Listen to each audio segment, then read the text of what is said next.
मजेदार कहानियाँ। मुंबई शहर में रहने वाली जानकी अपनी तीनों बहुओं से बेहद ही परेशान थी, जिसका कारण था उन तीनों का भुक्खड़पन। उसकी तीनों बहुएं सबसे बड़ी सुमन, पूजा और मीनाक्षी बहुत ही भुक्खड़ थी। वो तीनों खाना खाने की तो खूब शौकीन थी, लेकिन खाना बनाने से उन्हें एकदम परहेज था। एक रोज जानकी अपनी सबसे बड़ी बहू सुमन से कहती है, सुमन बहू, अरे ओ सुमन बहू, नाश्ता कहाँ है? माँ जी, नाश्ता बनाया ही किसने है? अरे पर मैंने तो तुझे रसोई में कुछ बनाते हुए देखा था। अच्छा वो तो ब्रेड पड़ी थी किचन में, उससे मैंने अपने लिए सैंडविच बना ली और मुझे लगा कि बाकी सबके लिए मेरी दोनों देवरानियां नाश्ता बनाएंगी।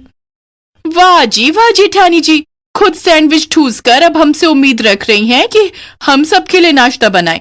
अरे मुझे तो खुद इतनी भूख लगी है कि मैं तो खाना बनाने की हालत में भी नहीं हूँ। खाने की हालत में तो होगी ना मंझली बहू। हाँ माँ जी, वो काम तो मैं कर ही लूंगी। वो तो अच्छा हुआ मैंने सुबह सुबह अपने लिए थोड़ी मैगी बनाकर खा ली, नहीं तो अब तक तो मैं बेहोश ही हो जाती। अच्छा, तो वो तू थी जिसने मैगी के 4-4 खाली पैकेट रसोई में फेंके हुए थे। मीनाक्षी बहू, तू ही बना दे हमारे लिए नाश्ता। माँ जी, मैंने तो पोहा बनाकर खा लिया था, लेकिन अगर कोई फिर से कुछ बनाएगा तो वो उसमें से भी मैं कुछ खा ही लूंगी। लेकिन प्लीज मुझसे बनाने के लिए मत कहना, मेरी हिम्मत नहीं है खाना बनाने की। तीनों बहुओं की बातें सुनकर जानकी का सबसे छोटा बेटा नीरज अपनी माँ से कहता है, माँ, आपकी ये तीनों बहुएं ना एक नंबर की भुक्कड़ हैं। खुद सुबह सुबह ही अपना पिटारा भरकर बैठी हैं और फिर से खाने के लिए भी तैयार बैठी हैं।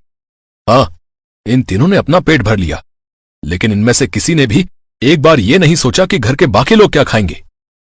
बेटा, मैं तो खुद बड़ी परेशान हूं इन तीनों भुक्कड़ बहुओं से। इनका बस चले तो हमें भूखा ही मार दे। ऐसा मत कहिए माँ जी, मैं अभी कुछ बनाकर लाती हूँ सबके लिए।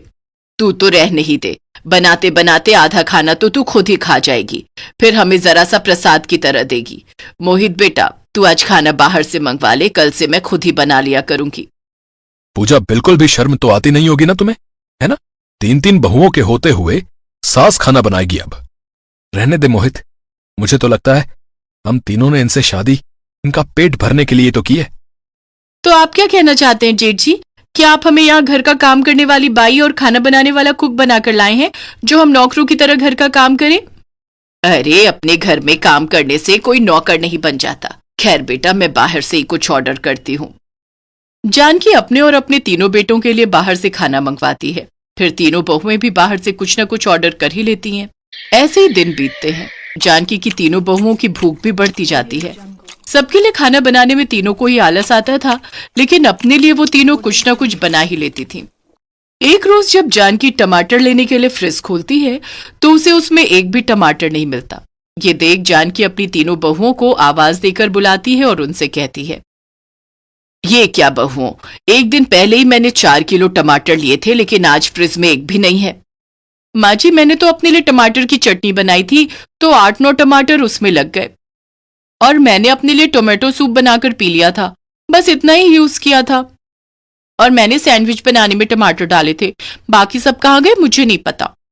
अरे, तीनों अपना अलग अलग पकाओगी तो टमाटर तो खत्म होंगे ही ना। अगर खाना ही है तो एक ही जगह सब बना लो ना। तुम लोगों का ऐसा ही रहा तो एक ना एक दिन हम लोग सड़क पर आ जाएंगे।